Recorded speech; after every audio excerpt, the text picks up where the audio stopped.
6ஆம் வகுப்பு அறிவியல் பாடத்துல இருக்கிற காற்று குறித்த தகவல்களை ரொம்ப தெளிவா ஒரு கதை மாதிரி புரிஞ்சுக்க போறோம். முதல் விஷயம், இப்போ காற்றை நம்மால கண்களால பார்க்க முடியுமா? முடியாது. ஆனா அது இருப்பதை நாம ஒவ்வொரு நொடியும் உணர்றோம் இல்லையா? நீங்க உங்களை சுற்றி நடக்கிற சின்ன சின்ன விஷயங்களை கவனிச்சு பாருங்க. அதாவது மரங்களோட இலைகள் சலசலக்கிறது, கொடியில காயிற துணிகள் அசைறது. ஆமா. அப்புறம் மின்விசிறி ஓடும்போது அறையில இருக்கிற தாள்கள் எல்லாம் பறக்கும் பாத்தீங்களா? அது வானத்துல நாம விடுற பட்டம் கூட காற்று இருக்கிறதுக்கான ஒரு தெளிவான ஆதாரம் தானே. கண்டிப்பா. பார்க்க முடியாவிட்டாலும் இவ்வளவு வலிமையா உணர முடிகிற ஒரு அற்புதமான விஷயத்தோட தான் நாம வாழ்ந்துகிட்டு இருக்கோம். இந்த உதாரணங்கள் எல்லாமே காற்று நாம எப்படி உணர்றோம் அப்படிங்கிறதுக்கான சான்றுகள். ஆனா இதை விட ஆழமான ஒரு உண்மை இருக்கு. அது என்ன? பூமியில இருக்கிற எல்லா உயிரினங்களும் உயிர் வாழ காற்று எவ்வளவு அவசியம் அப்படிங்கிறது தான் அது. இப்போ மனிதர்களாகிய நாம உணவு இல்லாம கூட சில நாட்கள் தாக்குப்பிடிக்க முடியும். தண்ணீர் இல்லாம கூட சில மணி நேரங்கள் எப்படியோ சமாளிச்சிடலாம். ஆனா சுவாசிக்க காற்றில்லாம சில நிமிடங்கள் கூட நம்மால உயிர் வாழவே முடியாது. அது மட்டும் இல்லாம இந்த காற்று அசையற வேகத்தை பொறுத்து அதோட குணமும் மாறும், பேரும் மாறும். ஓ, இப்போ நீங்க தென்றலுக்கும் புயலுக்கும் உள்ள வித்தியாசத்தை சொல்றீங்கன்னு நினைக்கிறேன். சரியா பிடிச்சிட்டீங்க. ஒரு மெல்லிய விசையோட நம்ம முகத்துல பட்டுச்சு போகுதே ஒரு குளிர்ச்சியான காற்று, அத நாம தென்றல் அப்படின்னு சொல்றோம். அதுவே ரொம்ப அதிகபட்ச விசையோட வீசி பெரிய மரங்களை எல்லாம் வேரோட சாய்த்து பெருஞ்சேதத்தை ஏற்படுத்துச்சுன்னா அதத்தான் நாம புயல் அப்படின்னு அழைக்கிறோம். ஒரே காற்றுதான், ஆனா விசை மாறும்போது அதோட விளைவுகளும் முற்றிலும் மாறிடுது.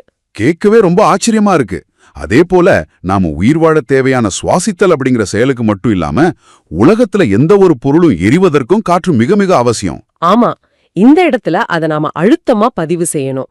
காற்று இல்லாம ஒரு சின்ன நெருப்பு பொரிய கூட நம்மால உருவாக்க முடியாது. சரி, இப்போ பூமியை சுற்றியுள்ள இந்த காற்றை பத்தி பேசும்போது வளிமண்டலம் அப்படிங்கிற வார்த்தையை நம்ம அடிக்கடி கடந்து வரோம். வளிமண்டலம்னா என்ன? வளிமண்டலம் அப்படிங்கிறது பூமியை சுற்றியுள்ள ஒரு மிகப்பெரிய காற்று உறை. அதாவது ஒரு போர்வ மாதிரி. ஆமா, சரியா சொன்னீங்க. இது பூமியோட மேற்பரப்பில் இருந்து சுமார் 800 கிலோமீட்டர் உயரம் வரை பிரம்மாண்டமா பரவி இருக்கு. 800 கிலோமீட்டரா? அது சாதாரண விஷயம் இல்லையே. இவ்ளோ பிரம்மாண்டமான ஒரு காற்று உறை விண்வெளியில செதறி போகாம எப்படி பூமியை சுற்றியே காணப்படுது? அங்கதான் ஒரு முக்கியமான அறிவியல் இருக்கு. இதுக்கு காரணம் புவியின் ஈர்ப்பு விசை. ஓஹோ. இந்த ஈர்ப்பு விசைதான் ஒரு காந்த மாதிரி காற்ற பூமியோட சேர்த்து பிடிச்சு வச்சிருக்கு. அப்போ ஈர்ப்பு விசைதான் இங்க பசை போல செயல்படுதுன்னு சொல்லலாம். கண்டிப்பா. மேலும் இந்த வளிமண்டலம்ங்கிறது வெறும் காற்று போர்வை மட்டும் கிடையாது. சூரியனிலிருந்து வர்ற ஆபத்தான தீங்கு விளைவிக்கும் கதிர்களிலிருந்து நம்மை பாதுகாக்கிற ஒரு மாபெரும் கவசமும் கூட. அருமை. அறிவியல் படி பாத்தீங்கன்னா நாம பூமியிலிருந்து மேலே விண்வெளியை நோக்கி போக போக புவியின் ஈர்ப்பு விசை குறைஞ்சுக்கிட்டே போகும். அப்போ ஈர்ப்பு விசை குறையறதால அதோட ஈர்க்கும் திறன் குறைந்து காற்றின் அளவும் உயரே செல்ல செல்ல குறைஞ்சிடுமா? 100% சரி. இத புரிஞ்சுக்கிறது ரொம்ப சுலபம்தான். சரி, நீங்க தேர்விற்கு தயாராகிட்டு இருக்கிறதால இந்த 800 கிலோமீட்டர் வளிமண்டலத்தை அப்படியே மொத்தமா படிக்காம அத 5 முக்கிய அடுக்குகளா பிரிச்சு பார்ப்போம். சரி, ஒரு கற்பனையான விண்வெளி பயணத்தை தொடங்குவோம். பூமியிலிருந்து கிளம்புற நமது முதல் அடுக்கு அடிவெளி மண்டலம். ஆமா, இதுதான் நாம வாழும் பூமிக்கு மிக அருகில் உள்ள அடுக்கு. 0 16 கிலோமீட்டர் உயரம் வரை இது பரவி இருக்கு. நாம அன்றாடம் பார்க்கிற வானிலை மாற்றங்கள், மழை, மேகங்கள் உருவாவது எல்லாமே இந்த அடிவழி மண்டலத்துல தான் நடக்குது. சரியா? ஆமாம். அதனாலதான் விமான பயணங்கள் எப்பவுமே இந்த வானிலை மாற்றங்களை தவிர்க்கிறதுக்காக அடிவழி மண்டலத்திற்கு சற்று மேல பறக்கின்றன. ஓ, மேகமூட்டங்கள், இடி, மின்னல் போன்ற இடையூறுகள் இல்லாம சீரா பறக்க இது உதவுது. சரியா சொன்னீங்க. இப்போ இதை தாண்டி நாம மேல போனா 2வது அடுக்கான அடுக்குவழி மண்டலம் வருது. இது அடிவழி மண்டலத்திற்கு நேர்மேலே அமைந்திருக்கு. இந்த அடுக்கோட மிக முக்கியமான சிறப்பம்சம் என்னன்னா, இதுக்குள்ளதான் ஓசோன் படலம் அப்படிங்கிற பாதுகாப்பு அரண் ஒளிஞ்சிருக்கு. ஓசோன் படலமா? சூரியனிலிருந்து வரும் ஆபத்தான புறஊதா கதிர்களை தடுத்து பூமியில் இருக்கிற உயிரினங்களை ஒரு குடை போல பாதுகாக்கிறது இதுதானே? அதேதான். சுருக்கமா சொல்லணும்னா அடுக்கு வழி மண்டலம் அப்படிங்கிறது பூமியோட சன்ஸ்கிரீன் போல செயல்படுது. சூப்பரான உதாரணம். இதை தொடர்ந்து மேலே போனா 3வது அடுக்கா இடைவெளி மண்டலம் வருது. அதற்கும் மேல 4வது அடுக்கா அயனி மண்டலம் அமைந்திருக்கு. இறுதியா விண்வெளியோடு கலக்கும் 5வது அடுக்கு புறவளி மண்டலம். இந்த 5 அடுக்குகளோட வரிசையும் தேர்வுக்கு ரொம்பவே முக்கியமானது. இத நல்லா ஞாபகம் வச்சுக்கோங்க. அதே போல காற்றின் திசையை கண்டுபிடிப்பது பற்றிய ஒரு சுவாரஸ்யமான தகவல் இருக்கு. சொல்லுங்க. காற்று எந்த திசையை நோக்கி வீசுகிறது அப்படிங்கறத தெரிஞ்சுக்க காற்று திசை காட்டி அப்படிங்கிற கருவி பயன்படுது. இதையும் நீங்க நினைவில் வச்சுக்கணும். இப்போ வளிமண்டலத்தை பத்தி நாம மிக தெளிவா பார்த்துட்டோம். அடுத்து நாம கொஞ்சம் கால இயந்திரத்துல ஏறி வரலாற்றுக்குள் பயணிப்போம். வரலாறுனாலே எப்பவுமே ஒரு விறுவிறுப்பு தான். நீங்க கற்பனை செய்து பாருங்க, 18ஆம் நூற்றாண்டு வரை உலகத்துல இருக்கிற தலை சிறந்த அறிஞர்கள் உட்பட எல்லாருமே காற்று அப்படிங்கிறது ஒரே ஒரு பொருளாலான ஒற்றை விஷயம் அப்படின்னு தான் நினைச்சுக்கிட்டு இருந்தாங்க. ஆனா இன்னைக்கு நமக்கு தெரியும், காற்றுங்கிறது பல வாயுக்கள் சேர்ந்த ஒரு கலவை அப்படின்னு. ஆமா, இந்த மாபெரும் உண்மை எப்படி வெளிவந்தது? யாரெல்லாம் இதுக்கு காரணம்? அறிவியலோட பரிணாம வளர்ச்சியில அது ஒரு மிக முக்கியமான காலகட்டம். 1774ஆம் ஆண்டுல ஜோசப் பிரிஸ்ட்லி அப்படிங்கிற அறிவியலாளர் தான் முதல் விதையை விதைச்சார். ஆமா, அவர் செய்த ஒரு தனித்துவமான சோதனையின் மூலமா காற்று ஒரு அடிப்படை பொருள் கிடையாது, அது பல வாயுக்கள் அடங்கிய ஒரு கலவை அப்படிங்கறத உலகத்துக்கு முதலில் நிரூபிச்சார். அந்த சோதனையின் போது அவர் நிறமில்லாத ஆனா அதிக வினைத்திறன் கொண்ட ஒரு புதிய வாயுவை கண்டுபிடிச்சார். ஆனா பாத்தீங்கன்னா அதுக்கு அவர் பெயர் வைக்கல. அந்த பேர் வைக்கிற பொறுப்பைத்தான் ஆண்டனி லவாய்சியர் அப்படிங்கிற பிரெஞ்சு அறிவியலாளர் எடுத்துக்கிட்டார். பிரிஸ்லி கண்டுபிடித்த அந்த வாயுவிற்கு ஆக்சிஜன் அப்படின்னு பெயரிட்டவர் இவர்தான். ஓ, அவர்தான் பேர் வச்சாரா? ஆமா, எந்த ஒரு பொருளும் எரிவதற்கு இந்த ஆக்சிஜன் தான் அடிப்படை தேவை அப்படிங்கறதையும், ஒரு பொருள் எரியும் போது அந்த ஆக்சிஜன் பெரும்பாலும் கார்பன் டை ஆக்சைடாக மாறுது அப்படிங்கறதையும் அவர் மிக தெளிவா விளக்கினார். ஒருவரால் கண்டுபிடிக்கப்பட்டு மற்றொருவரால் பெயர் சூட்டப்பட்ட அற்புதமான வரலாறு இது. ஆனா இதோட இந்த பயணம் நிற்கல. 1730 முதல் 1799 வரை வாழ்ந்த ஜான் இன்ஜென்ஹவுஸ் அப்படிங்கிறவரு தாவரங்களின் உலகத்திற்குள் ஒரு பெரிய உண்மையை கண்டுபிடிச்சார். அதாவது தாவரங்கள் தங்களுக்கு தேவையான உணவை தயாரிக்கும் ஒளிச்சேர்க்கை நிகழ்விற்கு சூரிய ஒளி மிக மிக அவசியம் அப்படிங்கறத அவர் நிரூபிச்சார். சரியா? சரியா சொன்னீங்க. அதைவிட முக்கியமான இன்னொரு விஷயத்தையும் அவர் உலகுக்கு சொன்னார். விலங்குகள் அல்லது எரியும் மெழுகுவர்த்தி வெளியிடும் மாசடைந்த காற்றை தாவரங்கள் எடுத்துக்கிட்டு அதை தூய்மைப்படுத்தி உயிர் வாழ தேவையான ஆக்சிஜனை நமக்கு திருப்பி தருது அப்படிங்கிற மாபெரும் இயற்கை சுழற்சியையும் அவர்தான் உறுதி செய்தார். அப்போ ஜான் இன்ஜென்ஹவுஸ் இயற்கையின் மாபெரும் காற்று சுத்திகரிப்பு இயந்திரத்தை கண்டுபிடிச்சார். ஆமா, அவர் அதை கண்டுபிடிச்சார்னா டேனியல் ரூதர்ஃபோர்ட் அப்படிங்கிற ஸ்காட்லாந்து அறிவியலாளர் காற்றில் உள்ள இன்னொரு மர்ம மாயுவை கண்டுபிடிச்சார். அவர் ஒரு மணிஜாடி மற்றும் எரியும் மெழுகுவர்த்தியை கொண்டு ஒரு சோதனை செஞ்சார் இல்லையா? அதே சோதனை தான். காற்றில் ஆக்சிஜன் இருக்குன்னு நமக்கு தெரியும். ஆனா அந்த ஆக்சிஜன் எரிந்து தீர்ந்த பிறகும் காற்றில் ஏதோ ஒரு வாயு எஞ்சியிருப்பதை அவர் கவனிச்சார். ஓஹோ! அந்த குறிப்பிட்ட வாயு எரிதலுக்கு துணை செய்வதில்லை அப்படிங்கறதையும், உயிரினங்கள் அதுல வாழ முடியாது அப்படிங்கறதையும் அவர் கண்டறிந்தார். அப்போ அந்த வாயுவிற்குத்தான் நைட்ரஜன் அப்படின்னு பெயர் சூட்டினாரா? கண்டிப்பா. ஆக காற்றுங்கிறது ஒற்றை பொருள் அல்ல, அது ஆக்சிஜன், நைட்ரஜன் மற்றும் பல வாயுக்கள் அடங்கிய ஒரு கலவை அப்படிங்கறத இந்த வரலாற்று சோதனைகள் சந்தேகத்திற்கிடமின்றி நிரூபிச்சது. வரலாற்று உண்மைகளை கேட்கவே ரொம்ப சுவாரஸ்யமா இருக்கு. ஆனா அறிவியல்ல நாம வெறும் வரலாற்று நிகழ்வுகளா மட்டும் பார்த்து விடக்கூடாது. ஆமா, அத சோதனை கூடங்கள்ல நாம நிரூபிக்கணும். அதனால பள்ளி பருவத்துல நாம செய்யும் சில மிக முக்கியமான சோதனைகளை பற்றி இப்போ பார்ப்போம். தேர்வில் இந்த சோதனைகள் குறித்து நேரடியாகவே கேள்விகள் வரலாம். காற்றில் ஆக்சிஜன் இருப்பதை கண்டறியும் முதல் சோதனை ஹைட்ரில்லா அப்படிங்கிற நீர்வாழ் தாவரத்தை வச்சு செய்யப்படுறது. நீங்க இந்த சோதனையை உங்க மனக்கண்ணில் அப்படியே ஓட விடுங்க. ஒரு முகவையில நீரை நிரப்பி உள்ளே ஹைட்ரில்லா தாவரத்தை வைக்கிறோம். அதோட மேல் ஒரு புனலை தலைகீழாக கவிழ்த்து வைக்கிறோம். அந்த புனலின் தண்டு பகுதியில ஒரு சோதனை குழாய நீரோட கவிழ்த்து வச்சு மொத்த அமைப்பையும் அப்படியே சூரிய ஒளியில வைக்கிறோம். கொஞ்ச நேரம் கழிச்சு பார்த்தால் தாவரத்திலிருந்து சின்ன சின்ன வாயு குமிழிகள் வெளியேறி மேலே உள்ள சோதனை குழாயில சேர்வதை நம்ம பார்க்கலாம். இப்போ அந்த சோதனை குழாய மெதுவா எடுத்து அதன் அருகே எரியும் குச்சியை கொண்டு போனா அந்த குச்சி இன்னும் பிரகாசமா எரியும். நாம முன்னாடியே பார்த்தோம் இல்லையா, எரிதலுக்கு துணை செய்வது ஆக்சிஜன் அப்படின்னு. ஆமா, இதுல இருந்து அந்த தாவரம் ஆக்சிஜனை வெளியிடுது அப்படிங்கிறது உறுதியாகுது. கண்ணுக்கு தெரியாத ஒரு வாயுவை எவ்வளவு நேர்த்தியா பிடிச்சு கண்டுபிடிச்சிருக்காங்க பாருங்க. உண்மைதான். இதை தொடர்ந்து காற்றில் உள்ள ஆக்சிஜனின் அளவை கணக்கிட இன்னொரு சோதனையும் இருக்கு. இரும்பு துருப்பிடித்தல் நிகழ்வை வச்சு செய்யப்படுற சோதனை தானே அது? ஆமா, இது ரொம்ப எளிமையானது. ஒரு மெல்லிய இரும்பு கம்பிச் சுருளை ஈரமாக்கி ஒரு சோதனை குழாயில வச்சு அத ஒரு நீர் நிரம்பிய முகவைக்குள் தலைகீழாக நிற்க வைக்கணும். இப்படி வச்சுட்டு ஒரு வாரம் கழிச்சு பார்த்தா உள்ளே இருந்த அந்த இரும்பு துருப்பிடிச்சிருக்கும். இரும்பு துருப்பிடிக்க ஆக்சிஜன் அவசியங்கிறது அறிவியப்பூர்வமான உண்மை. அதனால அந்த சோதனை குழாயில் அடைபட்டிருந்த காற்றில் உள்ள ஆக்சிஜனை இரும்பு எடுத்துக்கிட்டதால அந்த வெற்றிடத்தை நிரப்ப கீழிருந்து நீர்மட்டம் மேலே உயரும். இது எவ்வளவு உயரம் தெரியுமா? மொத்த உயரத்துல சரியா 20% உயரம். இதிலிருந்து காற்றில் 20% ஆக்சிஜன் உள்ளது அப்படிங்கறத நாம மிக துல்லியமா நிரூபிக்கலாம். 20% நீர் உயர்ந்தா 20% ஆக்சிஜன் இருந்திருக்கு. ரொம்ப சரியான கணக்கு. சரி, ஆக்சிஜனை கண்டுபிடிச்சிட்டோம். அடுத்ததா காற்றில் கார்பன் டை ஆக்சைடு இருப்பதை கண்டுபிடிக்க என்ன பண்றது? இதுக்கும் ஒரு அருமையான எளிய சோதனை இருக்கு. ஒரு கண்ணாடி குவளையில கொஞ்சமா சுண்ணாம்பு நீர் எடுத்துக்கலாம். இது பார்ப்பதற்கு சாதாரண தண்ணீர் போலவே நிறமில்லாம தான் இருக்கும். அதுல ஒரு உறிஞ்சு குழாய் மூலமா நாம காற்றை செலுத்தினால் அந்த சுண்ணாம்பு நீர் மெல்ல மெல்ல நிறம் மாறி ஒரு வெண்ணிற வீழ்படிவாக மாறும். அதாவது பார்ப்பதற்கு பால் போல மாறிடும். ஒரு வாயு சுண்ணாம்பு நீரை பால் போல மாற்றுது அப்படின்னா அது கண்டிப்பா கார்பன் டை ஆக்சைடு வாயு தான் அப்படிங்கிறது 100% உறுதி. இந்த சோதனைகள் அனைத்தையும் தாண்டி ஒரு மாணவரா நீங்க மிக முக்கியமா நினைவில் வச்சுக்க வேண்டியது காற்றின் இயைபு. அதாவது காற்றில் எந்தெந்த வாயுக்கள் எவ்வளவு அளவுல இருக்கு அப்படிங்கிறது. இத ஒரு வட்ட விளக்கப்படமா உங்க மனசுல வரைஞ்சுக்கோங்க. அந்த வட்டத்துல அதிகபட்சமா, அதாவது 4 பங்கு இடத்தை பிடித்திருப்பது நைட்ரஜன் வாயுதான். இரண்டாவது பெரிய பங்கு ஆக்சிஜனுக்கு சொந்தமானது.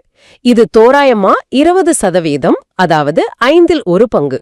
அப்போ நைட்ரஜனும் ஆக்சிஜனும் சேர்ந்தே பெரும்பாலான இடத்தை பிடிச்சிடுது. ஆமா, இவை இரண்டையும் தவிர்த்து எஞ்சியிருக்கும் மிகச் சிறிய இடத்துல தான் கார்பன் டை ஆக்சைடு, நீராவி, ஆர்கான், ஹீலியம் மற்றும் தூசு பொருட்கள் கலந்திருக்கு. இந்த இயைபை கேட்கும்போது எனக்கு ஒரு சின்ன சந்தேகம் வருது. இந்த அளவு எல்லா இடங்களிலும் எல்லா நேரங்களிலும் ஒரே மாதிரி இருக்குமா? கண்டிப்பா இருக்காது. இடத்திற்கு இடம், சூழ்நிலைக்கு சூழ்நிலை, காற்றின் தன்மை மாறும். எடுத்துக்காட்டா, நீங்க நிறைய தொழிற்சாலைகள் இருக்கிற ஒரு நகரத்துல நின்னுட்டு இருந்தீங்கன்னா உங்களை சுற்றியுள்ள காற்றில் கார்பன் டை ஆக்சைடு அளவு அதிகமா இருக்கும். அதுவே ஒரு அழகான கடற்கரை பகுதிக்கு சென்றால் அங்கு வீசும் காற்றில் நீராவி அதிகமா காணப்படும். அதே போல மழைக்காலங்கள்ல காற்றில் இயற்கையாகவே ஈரப்பதம் அதிகமா இருக்கும். புழுதி பறக்கும் காற்றோட்டமான திறந்தவெளி பகுதிகள்ல தூசு பொருட்கள் அதிகமா இருக்கும். ஆக சூழ்நிலையே காற்றின் தன்மையை தீர்மானிக்குதுன்னு சொல்லலாம். முற்றிலும் உண்மை. இதை தவிர உயரமும் காற்றின் தன்மையை மாற்றும் அப்படிங்கறத நாம வளிமண்டலம் பற்றி பேசும்போதே பார்த்தோம்.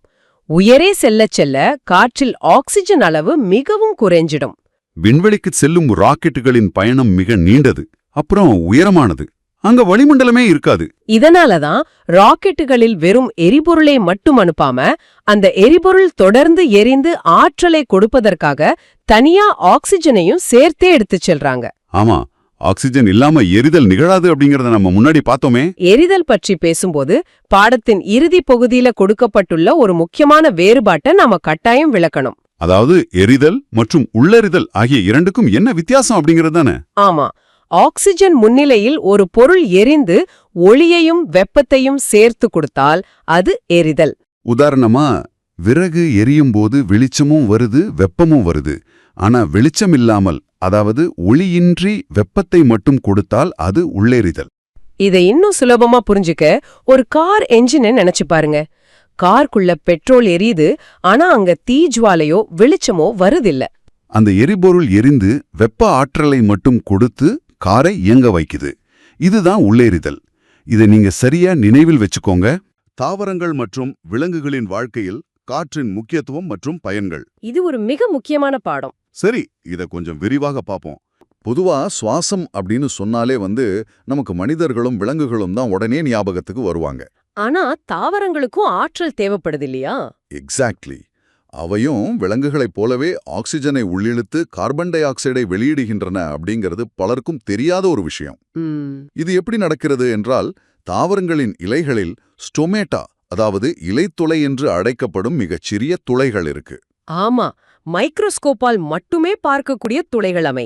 அந்த துளைகள் மூலமாக தான் வளிமண்டல காற்றுக்கும் தாவரங்களுக்கும் இடையே அந்த வாயு பரிமாற்றம் நடைபெறுகிறது. இங்க ஒரு முக்கியமான விஷயத்த நம்ம தெளிவுபடுத்திக்கணும். தேர்விலும் இது அடிக்கடி உங்களை குழப்பக்கூடிய ஒரு கேள்வி. எந்த கேள்வி? தாவரங்களின் சுவாசம் வேறு, ஒளிச்சேர்க்கை வேறு. ஓ, ரெண்டும் ஒண்ணு இல்லையா? அறிஞாது. தாவரங்கள் சுவாசிக்கும் போது எந்த நேரமும் மனிதர்களைப் போலவே ஆக்சிஜனை எடுத்துக்கொண்டு கார்பன் டை ஆக்சைடை வெளியிடுகின்றன. சரி. ஆனால் ஒளிச்சேர்க்கை நடக்கும்போது, அதாவது பகல் நேரத்துல சூரிய ஒளியை பயன்படுத்தி தங்களுக்கு தேவையான உணவை தயாரிக்கும்போது அவை கார்பன் டை ஆக்சைடை உள்ளே இழுத்துக்கொண்டு ஆக்சிஜனை வெளியிடுகின்றன. இது ஒரு முக்கியமான பாயிண்ட். இதை நாம இன்னும் ஆழமா கவனிக்கணும். தாவரங்கள் சுவாசிப்பதற்காக எடுத்துக்கொள்ளும் ஆக்சிஜனை விட உணவு தயாரிக்கும் ஒளிச்சேர்க்கையின் போது மிக அதிக அளவிலான ஆக்சிஜனை வெளியேற்றுகின்றன.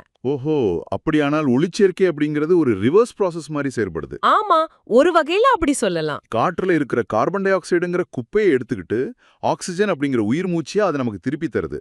அதனாலதான் தாவரங்களை பூமியின் நுரையீரல்கள் அப்படின்னு சொல்றாங்க. மிகச் சரியான விளக்கம். சரி, இப்போ விலங்குகளின் சுவாசத்துக்கு வருவோம்.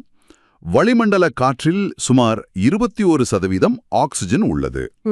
இந்த ஆக்சிஜன் இல்லாமல் உங்களாலும் சரி, எந்த உயிரினத்தாலும் சரி, ஒரு சில நிமிடங்கள் கூட உயிர் வாழ முடியாது. இது நமக்கு தெரிஞ்சதுதான். ஆமா. ஆனா நான் இவ்ளோ நாளா ஆக்சிஜன் நுரையீரல் வரைக்கும் போயிட்டு வருதுன்னு மட்டும்தான் நினைச்சிட்டு இருந்தேன். உண்மையிலே அந்த ஆக்சிஜன் உள்ள போய் என்னதான் செய்யுது? அதுதான் நம்ம உடம்போட மிகப்பெரிய மேஜிக். நாம இப்போ சுவாசத்தின் வேதியியல் வினைய பற்றி பார்க்க போறோம். ரொம்ப ஆர்வமா இருக்கு, சொல்லுங்க. நீங்க மூச்ச உள்ளிழுக்கும்போது அந்த 21% ஆக்சிஜன் உங்கள் உடலுக்குள், அதாவது உங்க நுரையீரலுக்குள் சென்று அங்கிருந்து இரத்தத்தின் மூலமாக உடம்பில் இருக்கிற கோடிக்கணக்கான செல்களுக்கு போகிறது.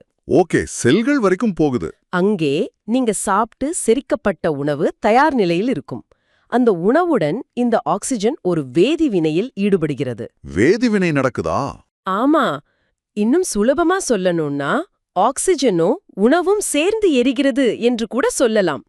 ஒரு காரின் என்ஜின் ஓடுவதற்கு பெட்ரோல் எப்படி எரிக்கப்பட வேண்டுமோ அதே போலத்தான் இதுவும். அப்போ அந்த வேதிவினையின் முடிவில் நமக்கு ஆற்றல் கிடைக்கிறது இல்லையா? சரியாக சொன்னீர்கள். உணவுடன் ஆக்சிஜன் இணையும் இந்த வினையின் முடிவில் கார்பன் டை ஆக்சைடு, நீராவி மற்றும் அதீத ஆற்றல் உருவாகிறது.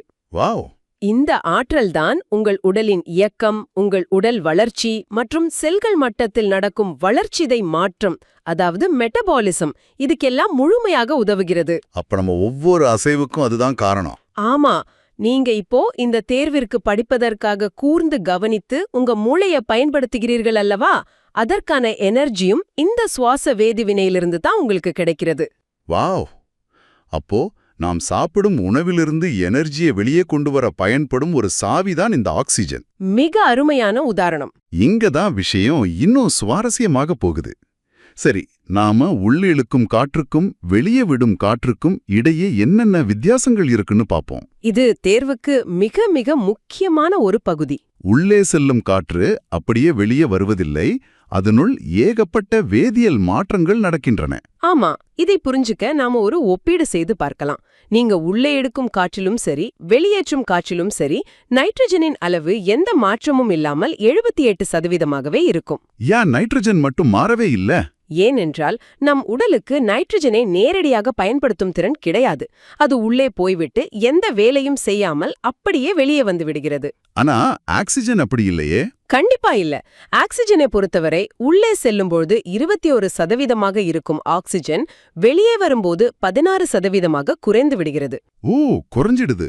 அதாவது நாம் உள்ளிழக்கும் மொத்த ஆக்சிஜனையும் நம் உடல் உறிஞ்சுவதில்லை.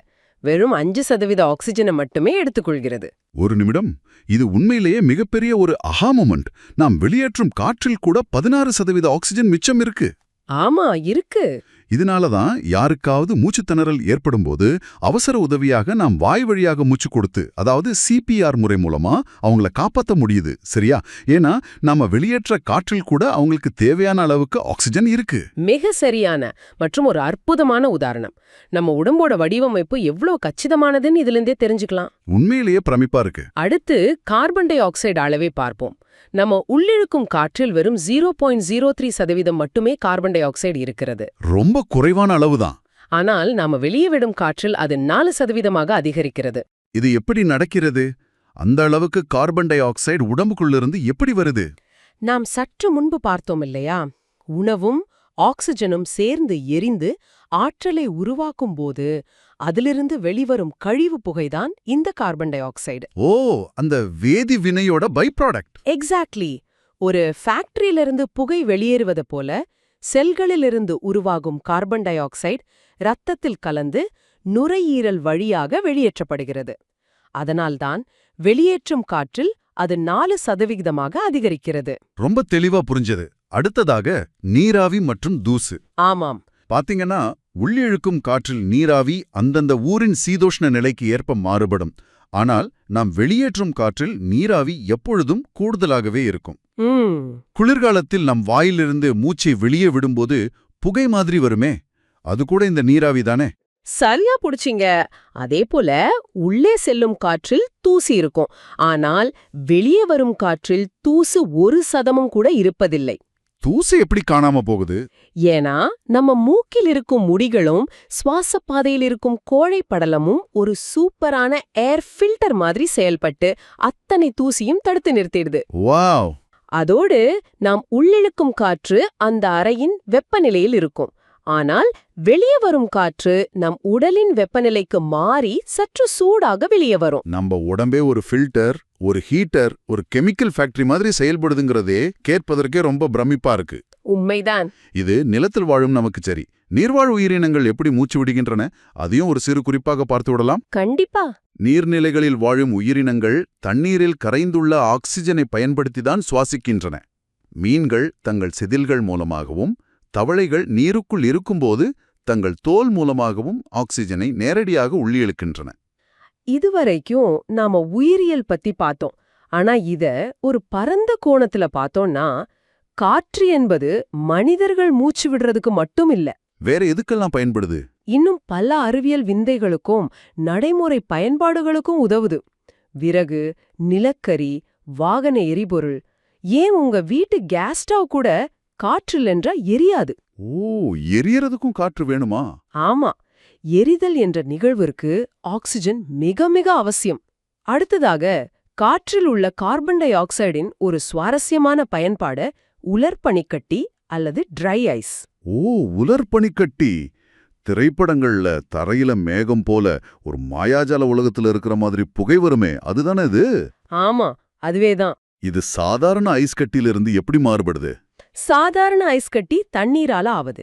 அது உருகினா மீண்டும் தண்ணீர் ஆயிடும். ஆனா வளிமண்டலத்தில் உள்ள கார்பன் டை ஆக்சைடு வாயுவை -57°C அளவிற்கு மிக கடுமையாக குளிர வைக்கும்போது அது திரவமாக மாறாமல் நேரடியாக ஒரு திடப்பொருளாக, அதாவது கட்டியாக மாறிவிடுகிறது. வாயு நேரடியா திடப்பொருளா மாறுதா? ஆமாம். இதத்தான் உலர்பனிக்கட்டி என்கிறோம். இது உருகும்போது தண்ணீராகாமல் நேராக மீண்டும் வாயுவாக மாறிவிடுவதால் தான் அந்த புகைமூட்டம் வருகிறது. இது மிகச் சிறந்த ஒரு குளிர்விக்கும் காரணி. இது எங்க பயன்படுது? தேர்வுக்கு நீங்கள் நினைவில் கொள்ள வேண்டிய நடைமுறை உதாரணம் என்னவென்றால், இறைச்சி மற்றும் மீன்களை வெளிநாடுகளுக்கோ வெளியூர்களுக்கோ ஏற்றுமதி செய்யும்போது அவை கெட்டுப்போகாமல் நீண்ட நேரம் பதப்படுத்த இந்த உலர்பனிக்கட்டி தான் பயன்படுத்தப்படுகிறது. இது ரொம்பவே பயனுள்ள தகவல். அதே போல வளிமண்டலத்தில் இருக்கும் காற்று நம்மை பாதுகாக்கும் ஒரு கவசமாகவும் செயல்படுது. ஓசோன் படலத்தை சொல்றீங்களா? ஆமாமா. காற்றில் உள்ள ஓசோன் படலம் சூரியனிலிருந்து வரும் தீங்கு விளைவிக்கும் கதிர்வீழ்ச்சிகள் பூமியின் மேற்பரப்பை வந்தடையாமல் தடுத்து ஒரு பிரம்மாண்டமான சன்ஸ்கிரீன் போல நம் அனைவரையும் பாதுகாக்கிறது. அது மிக முக்கியமான ஒரு பாதுகாப்பு அரண். அவசர மருத்துவ உதவிகளுக்கும் காற்று எவ்வளவு முக்கியம்னு நமக்கு தெரியும்.